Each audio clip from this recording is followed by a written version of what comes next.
So what you begin to realize is, how do you get someone who wants to say yes, except they're institutionalized to say no? So you learn to basically recognize that every person truly wants to be more than their station in life. You find the way to help them get there.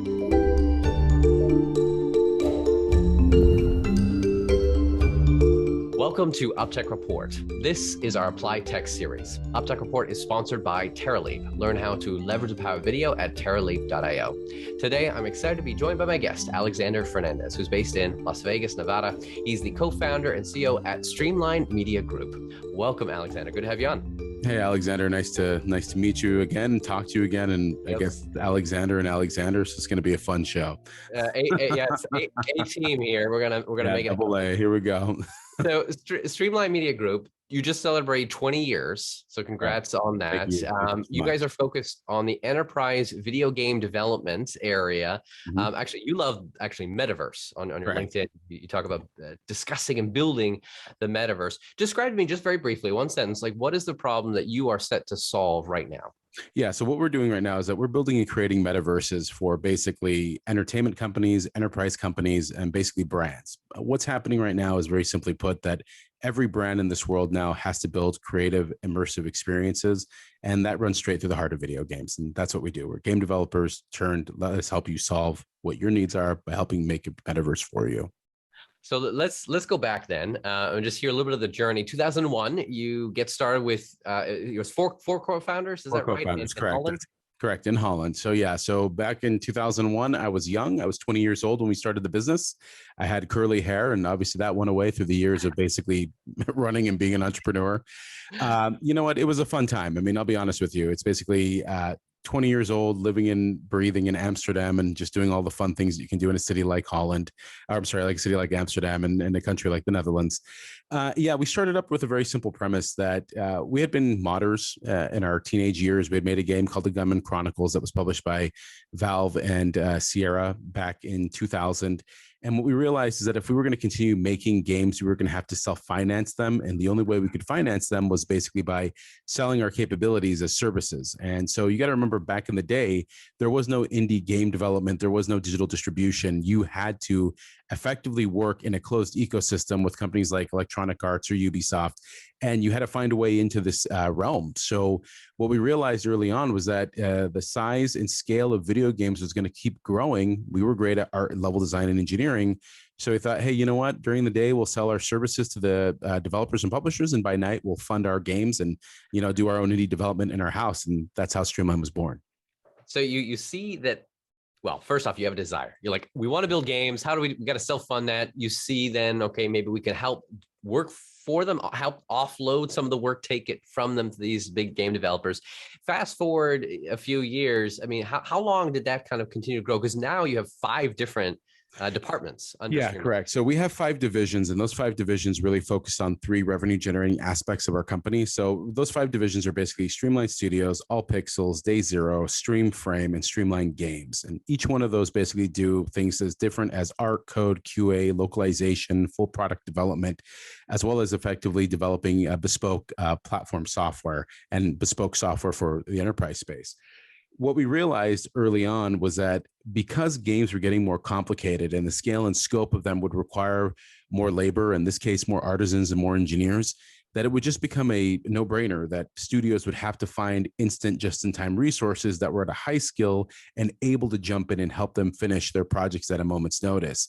At that moment in time, back in 2000, the concept of outsourcing or external development was pretty novel. I was actually laughed at in our first meeting. They're like, never going to happen, kid. And I'm like, okay, because video games are so special that we can't figure out how to do things that other businesses do, which is really indicative of the games industry most of the time. We laugh at everything until we end up realizing that, yeah, we're not that smart. So let's figure out how to do it.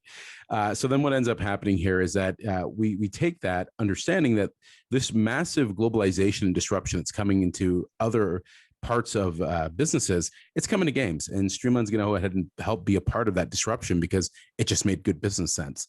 So we did, and that basically is what took us off. You're about 200 people today all over the world. Is that correct? 200 people. Our primary production facility is based out of Kuala Lumpur. And then we have people in Latin America, the US, Europe. We have people all over the place. And it's really kind of a a nod to the fact that every country in the world now has basically the greatest thing in the world, which is a knowledge-based economy. And they have young people that are highly skilled artists, engineers. They're attracted to video games. They want to be a part of this industry. And now because of the internet and now because of Web3 is what's coming, effectively everyone's going to be able to be participating in these new economies and be able to actually get their talents and their skills out there and help really make a better living for themselves. Mm-hmm. I love technology. I'm excited to talk very shortly more about Metaverse and where you see this going. But I'm also fascinated with business. I mean, as a leader, growing this with your other co-founders, I'm sure there were a few challenges along these 20 years. The entire thing was a challenge, to be honest with you. It's like, let's just be frank. I mean, starting a business is already hard. Starting a business in a country you're not from is harder. And then starting a business in video games where none of your clients are located in, it's probably near damn impossible. So basically what we ended up doing is we took the ultimate challenge.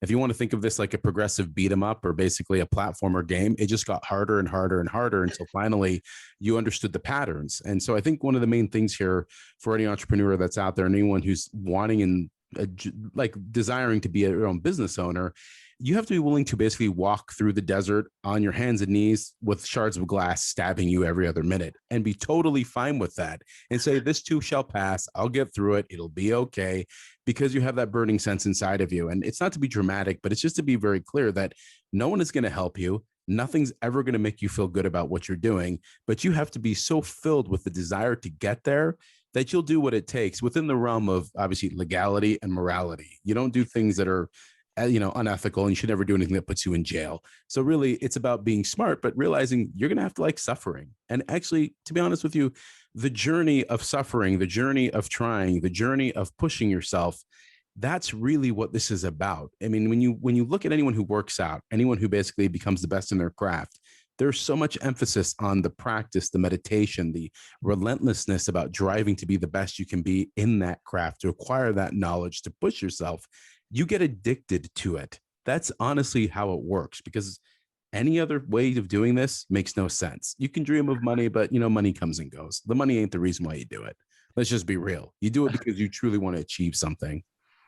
This analogy you just gave of like a platformer where it just gets harder and harder, and what you start to recognize the patterns. Yeah. I like that analogy. What would you say, because you're really growing up in the video game industry, what were some of the patterns you started to recognize and have like learned, like, okay, this is how we're able to double down?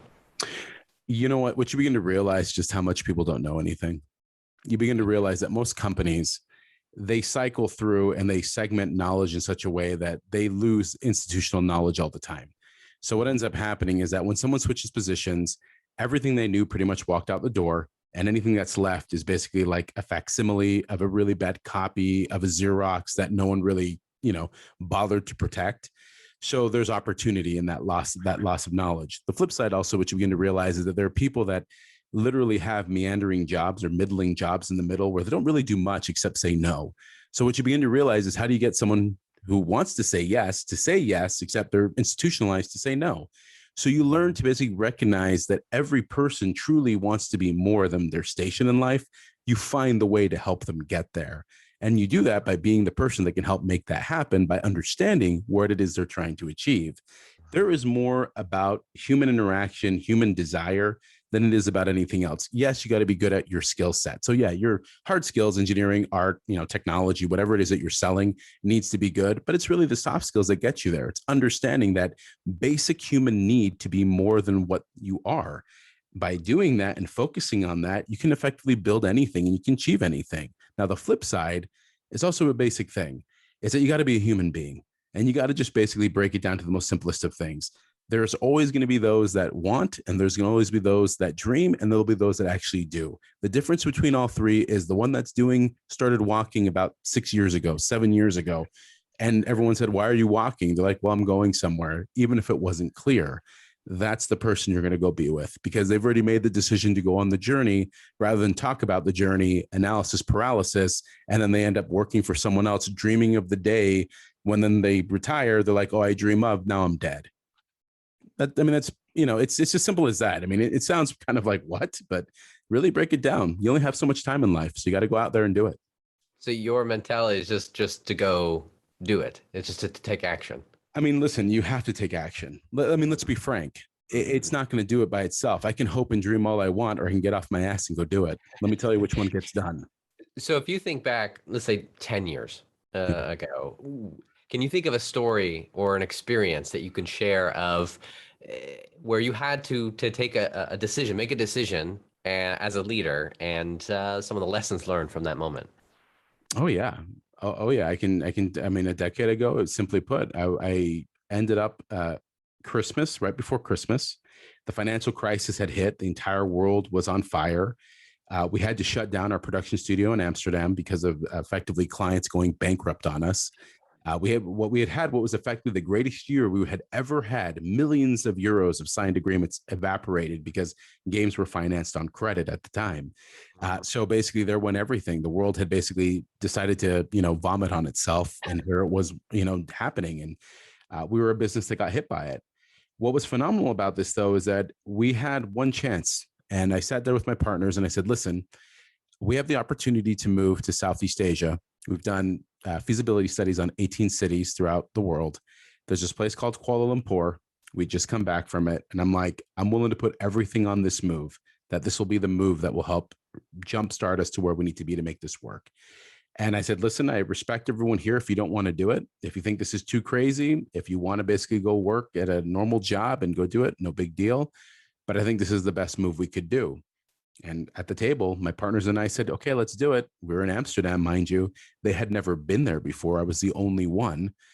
With the exclusion of one partner of mine, sight unseen, we made the decision, we're moving to Southeast Asia. And by March the following year in 2010, we showed up. 7 people showed up. Basically, like I said, 7 people showed up with a bunch of hardware, and we said, okay, let's do it again. And that's what we did. But that's just doing it. You just do it.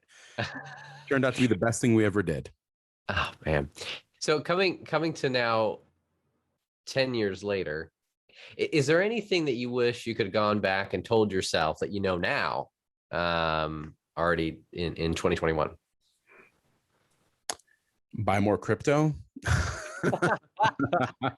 No, I mean, if we're talking about in business, you know what? Honestly, you can always learn something, but I have no regrets. Mm-hmm. I don't live my life with regret. I live my life based on the decisions I make, and I take them with the best information I have. Doesn't mean it's always right. A lot of times it's not right, but I'm willing to learn and basically fall fast, fall forward, fall often, and keep on going. So here we go. And you make it happen. Now, when did the shift to enterprise happen? You know what? It's funny, but if you were to look at the original business plan of Streamline in 2001, it is literally sitting in there. We were just 19 years early. That was the problem. This is always a tendency of Streamline. We're always early. And 19 years ago, I'm looking at the plan. Actually, I was looking at it this week, and I'm seeing our enterprise plan. We are seeing this convergence of technology 19 years ago, using a little bit slightly different language, but literally the spirit is there. And at that moment in time, we just knew it was going to happen. And there were a couple of false starts in 2004, 2009. We saw different starts again in 2011. And then finally, I guess the only benefit of COVID was that it really jumpstarted the revolution to work from anywhere, work from home. And of course, the fact that generationally speaking, Gen X, Millennials, Zennial, Gen Z, they are natives of technology.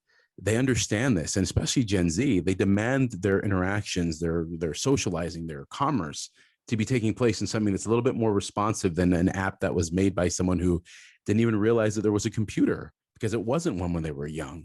So these are the things that basically make a difference. And so when we looked at it again, say in 2016, 2017, we kept looking at it. We just saw that the time was coming that this would happen. And I just didn't think it was going to be a pandemic that would make it happen. But, again, it's unfortunate that it's happened this way. But on the flip side it's kind of exciting that it's happened because now everyone's mind has gone through the collective trauma. And now we're kind of open to, I guess there are different ways to do things. Let's do it. Metaverse is a buzzword that I feel like a lot of people are talking about or have talked about. And I agree with COVID's accelerated this movement to, all digital. But what does Metaverse mean to you? You know what Metaverse means to me is nothing more than our physical and digital personas becoming a unified reality. And let me go ahead and tell you what that means. It means that literally in the end of the day, I can buy a product in a store that has a digital twin that exists in the digital space, that is locked with an NFT, that has some form of basically attribute that's located on the blockchain, that I can then take, let's say, a bag from Louis Vuitton. I have the physical bag, I got its digital twin, and now I can take that bag with me into Fortnite or into any other immersive experience where I want to showcase my avatar and its gear towards another person within that same space.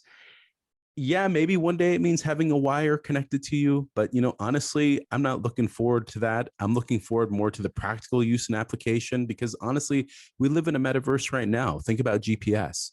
The craziest thing, that we drive our cars being told to turn right, turn left by basically these applications that then have 3D representations of the communities we live in. That's the metaverse. That's the metaverse happening since what, 2009? But this is the thing that I'm talking about. So it's all of the input, all of the data that we are constantly gathering every minute, every second, becoming usable for everyday people. That to me is the metaverse. Yes, one day you might become the singularity. You might become, Neo. I don't know. But honestly, it comes down to practical implementations and utility to make our lives easier, to solve forward for basic everyday life and then complex problems. What's the roadblocks or the barriers to explore this further?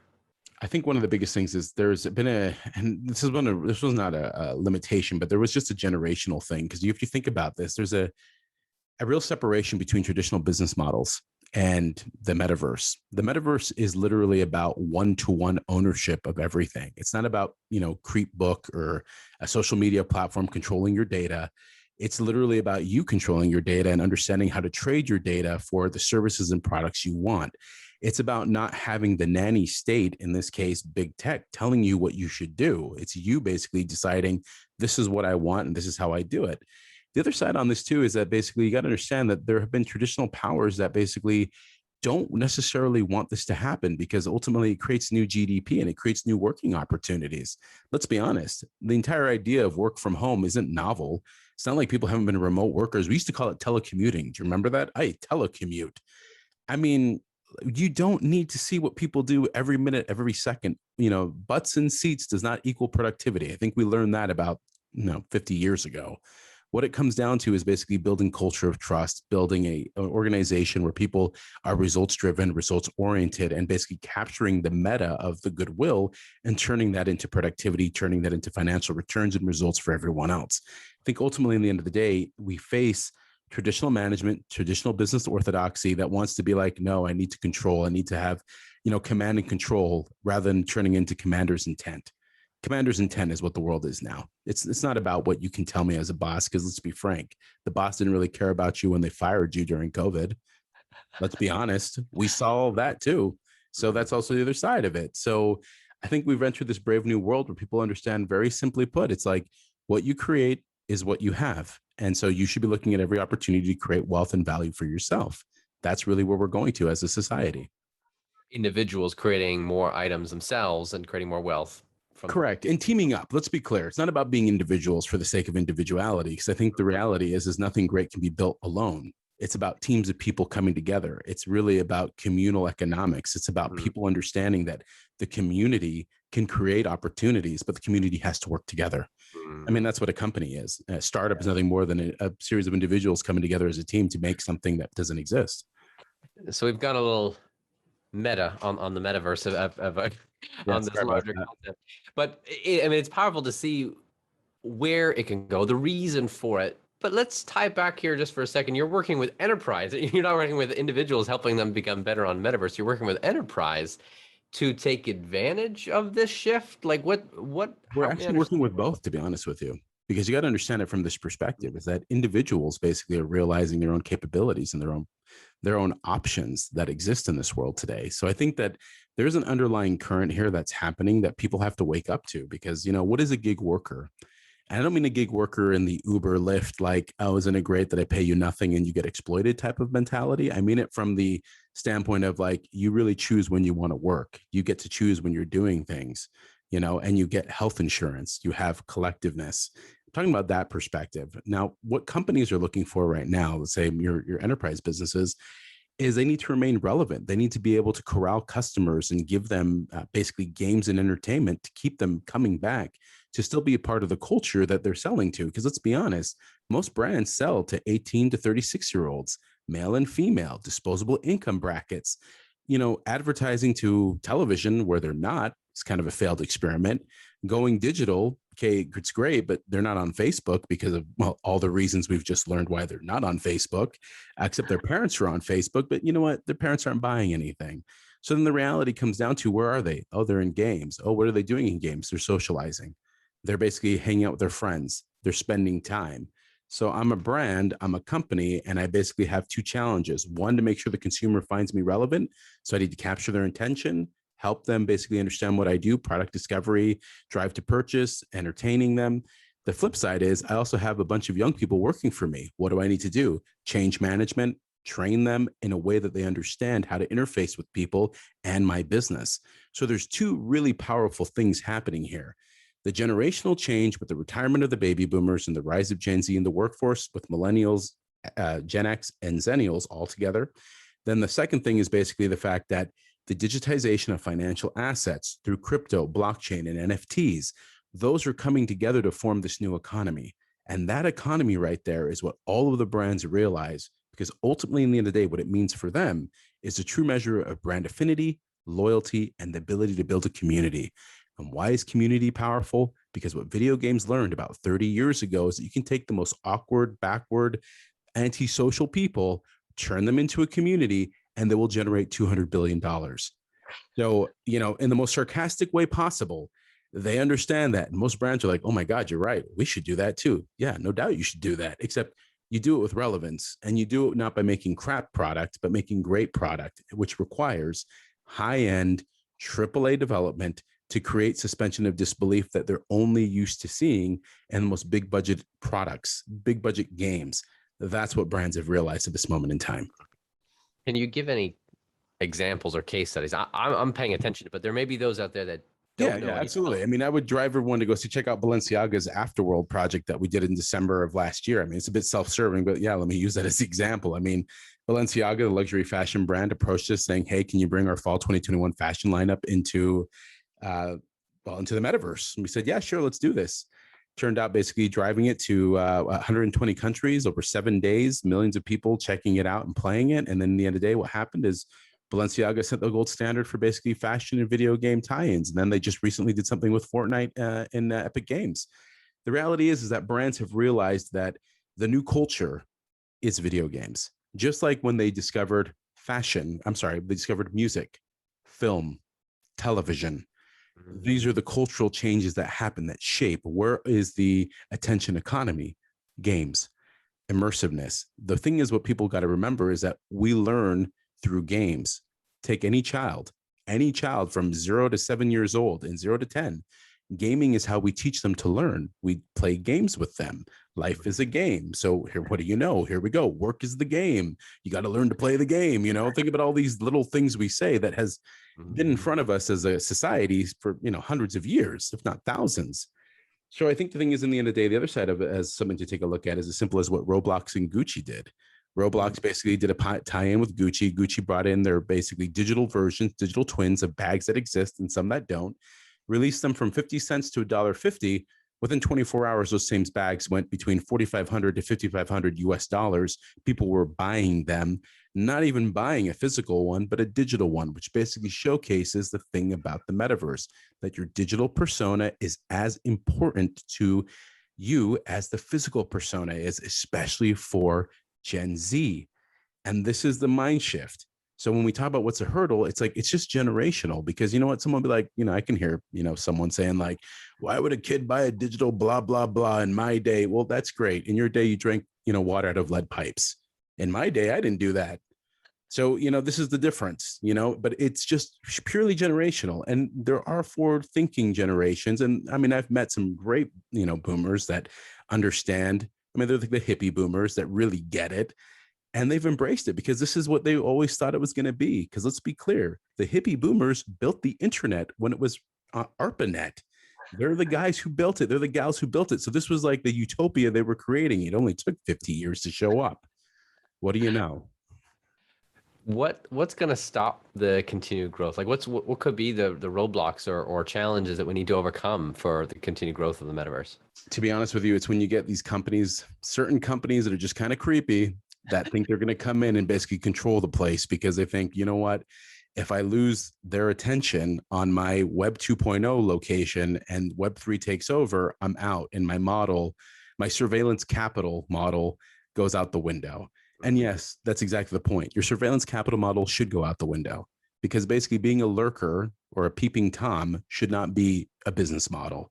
And I think this is something that we get to in the most bottom of lines, that ultimately in the end, if we're going to get over to the point where basically the metaverse ends up being an open standard, open economy, we cannot have dominant companies coming in trying to set the tone for everything. Because imagine if the internet would have been built that way. There would be no TCP/IP. There would be no DNS. We would not have had this massive explosive growth if it was controlled by AOL. Remember AOL? I mean, that was quote unquote where the internet, well, it never was the start, but they tried to fashion themselves that way. So imagine another company telling you, oh yeah, we are the metaverse. No, you're not. So we can't. And when you read some of the writing, it's like a dystopian version of utility where I'm like, only robots and people with no personality would hang out in this place. So no, thank you. No, thanks. So if you were to write a prescription to those in business right now and they're wanting to capitalize on this direction, what would you be saying to them? What I would tell them is basically load up Minecraft, go play with your kids, go play some Fortnite, go play some Roblox. Really suspend what you think the economy is and go to what effectively it is now, and understand that this world that is coming right off of your heels that will ultimately overtake when you're retiring is your opportunity to effectively leave a legacy play that basically does well for everyone coming up behind you, and more importantly, sets up the future of your organization. So what you want to do is basically sit there and look at interaction design, understand the culture of now, play these games, and basically just realize that you yourself may not find value in it, but it doesn't mean it's less valuable. And the key thing is, I'm sure within your organization, there are some amazing 20-year-olds in there. It's time for them to come and be mentors to you and get that reverse mentorship so that you can start to learn how to be relevant for what effectively is the next 20 to 30 years. Those that want to learn more about Streamline and what they're doing, go to streamline-mediagroup.com. Thank you, Alexander, for the time that you shared, this journey that you've been on, and this future that you're painting. No, I appreciate it. And I would say one other thing. If people out there that are business leaders wanting to hear more, I would definitely check out Video Games Real Talk, which is the podcast we do where we talk about the business of video games. It's for them to understand and learn from the people there. We have a lot of exciting people that sit there. And honestly, those are business leaders sharing their stories and sharing their knowledge with how do you get into things like the metaverse and make it relevant for yourself. If you want to learn more, there's a lot of great insights. Take the time. I actually went and listened to the podcast you guys did on the Balenciaga content. So definitely go check that out. Thanks again, Alexander. And we'll see you all on the next episode of UpTech Report. Thanks a lot, man. Have you seen a company using AI, machine learning, or other technology to transform the way we live, work, and do business? Go to uptechreport.com and let us know.